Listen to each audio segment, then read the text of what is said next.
দেয়াল ভেঙে সাফল্যের পথে, অনুপ্রেরণামূলক গল্প। হ্যালো বন্ধুরা, কেমন আছো সবাই? নতুন আরো একটি অনুপ্রেরণামূলক গল্প নিয়ে হাজির হলাম তোমাদের মাঝে। আশা করি তোমাদের ভালো লাগবে। রাতের নিস্তব্ধতা ভেদ করে ভেসে আসা একটানা কান্নার আওয়াজ রহিমার ছোট্ট করে করে শান্ত ঘুম ভেঙে দিচ্ছিল। বাইরে নিকষ কালো অন্ধকার, আর ভেতরে অভাবের সাথে নিত্যদিনের যুদ্ধ। রহিমা, যার বয়স কেবল 19, তার কোলে 6 মাস বয়সী অসুস্থ মেয়ে ফাতেমা। ফাতেমার শ্বাসকষ্ট ক্রমশ বাড়ছিল, আর রহিমার বুকের ভেতরটা হাহাকার করে উঠছিল।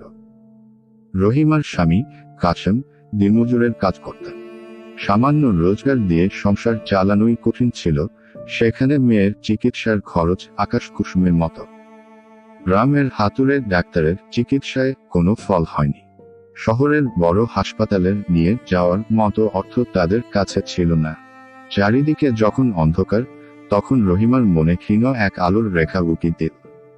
তাদের গ্রামে কয়েক বছর আগে একটি স্বেচ্ছাসেবী সংস্থা একটি ছোট স্বাস্থ্যকেন্দ্র স্থাপন করেছিল। সেখানে মাঝে মাঝে কিছু বিশেষজ্ঞ ডাক্তার আসতেন। হয়তো সেখানে কোনো সাহায্য পাওয়া যেতে পারে। পরের দিন কাকড়াকা ভোরে রহিমা ফাতেমাকে বুকে নিয়ে হাঁটা শুরু করলেন। গ্রামের কাঁচা রাস্তা, হেবড়ো পথ পেরিয়ে যখন তিনি স্বাস্থ্যকেন্দ্রে পৌঁছালেন, তখন তার শরীর ক্লান্তিতে ভেঙে যাচ্ছিল। দীর্ঘ পথ, পেটের ক্ষুধা আর মেয়ের অসুস্থতা, সব মিলিয়ে তিনি প্রায় ভেঙে পড়েছিলেন। স্বাস্থ্যকেন্দ্রে সেদিন শিশুদের একটি টিকাদান কর্মসূচি চলছিল। বেশ ভিড় ছিল সেখানে। রহিমা এক কোণে দুর্বলভাবে বসে রইলেন। হঠাৎ তার চোখে পড়ল একজন মহিলা ডাক্তারের দিকে। সৌম্য চেহারার সেই ডাক্তার পরম মমতায় একটি শিশুকে পরীক্ষা করছিলেন। সাহস করে রহিমা এগিয়ে গেলেন। ভয়ে ভয়ে নিজের মেয়ের অসুস্থতার কথা জানালেন। ডাক্তার মনোযোগ দিয়ে সব শুনলেন এবং ফাতেমাকে পরীক্ষা করলেন। তিনি জানালেন, ফাতেমার নিউমোনিয়া হয়েছে এবং দ্রুত ভালো চিকিৎসা না করালে বিপদ হতে পারে। রহিমা কান্নায় ভেঙে পড়লেন।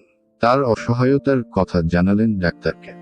ডাক্তার তাকে আশ্বস্ত করলেন এবং জানালেন যে তাদের সংস্থা গরিব ও অসহায় মানুষের চিকিৎসার জন্য সাহায্য করে। তিনি দ্রুত ফাতেমার চিকিৎসার ব্যবস্থা করলেন। কয়েক দিন স্বাস্থ্যকেন্দ্রে থাকার পর ফাতেমার শারীরিক অবস্থার উন্নতি হতে শুরু করল। রহিমার মুখে হাসি ফুটল। তিনি কৃতজ্ঞতায় বারবার সেই ডাক্তারের কাছে ছুটে যাচ্ছিলেন। ডাক্তার শুধু ফাতেমার চিকিৎসাই করেননি, রহিমার সাথে বন্ধুত্বপূর্ণ সম্পর্কও তৈরি করেছিলেন। একদিন ডাক্তার রহিমাকে জিজ্ঞাসা করলেন, তিনি ভবিষ্যতে কি করতে চান। রহিমা জানালেন, তার লেখাপড়া করার খুব ইচ্ছে ছিল, কিন্তু অভাবের কারণে তা আর হয়ে ওঠেনি। ডাক্তার তাকে উৎসাহিত করলেন এবং বললেন, পড়াশোনার কোনো বয়স নেই। ডাক্তারের অনুপ্রেরণায় রহিমা নতুন করে স্বপ্ন দেখতে শুরু করলেন। ফাতেমা সুস্থ হওয়ার পর তিনি গ্রামে ফিরে গেলেন, কিন্তু ডাক্তারের কথা তার মনে গেঁথে রইল। তিনি গ্রামের একটি বয়স্ক মহিলার কাছে অক্ষর জ্ঞান নিতে শুরু করলেন। দিনের বেলা অন্যের বাড়িতে কাজ করতেন আর রাতে পড়াশোনা করতেন। প্রথম দিকে গ্রামের অনেকেই তাকে নিয়ে হাসি ঠাট্টা করত, বলতো, এই বয়সে আর পড়াশোনা করে কি হবে। কিন্তু রহিমা কারো কথায় কান দিলেন না। তার মনে ছিল সেই ডাক্তারের এনকারেজমেন্ট আর নিজের মেয়ের সুস্থ জীবন দেখার স্বপ্ন। ধীরে ধীরে রহিমা লিখতে ও পড়তে শিখলেন। এরপর তিনি গ্রামের ছোট ছেলেমেয়েদের একটি শিক্ষাকেন্দ্র খোলার উদ্যোগ নিলেন। প্রথমে অনেকে ভরসা না করলেও রহিমার আন্তরিকতা আর পড়ানোর আগ্রহ দেখে অভিভাবকরা তাদের সন্তানদের পাঠাতে শুরু করলেন। কিছুদিনের মধ্যেই রহিমার শিক্ষাকেন্দ্রটি বেশ জনপ্রিয় হয়ে উঠল। গ্রামের ছেলেমেয়েরা আগ্রহ নিয়ে সেখানে পড়তে আসত। রহিমা শুধু অক্ষর জ্ঞানই দিতেন না, তাদের নীতি ও আদর্শের শিক্ষাও দিতেন।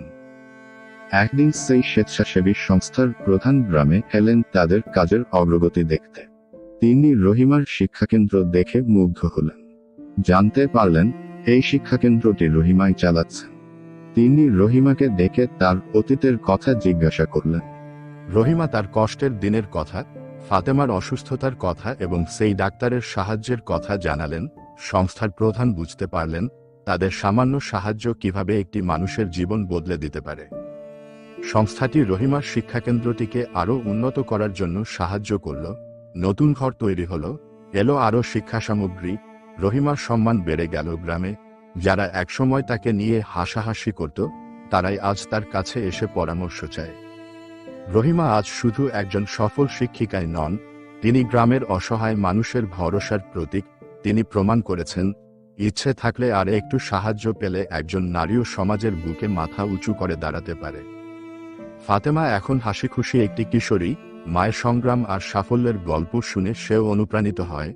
রহিমা প্রায় ফাতেমাকে বলেন, জীবনে অনেক বাধা আসবে মা, কিন্তু মনে সাহস রাখলে আর চেষ্টা করলে সব বাধাই পেরোনো যায়।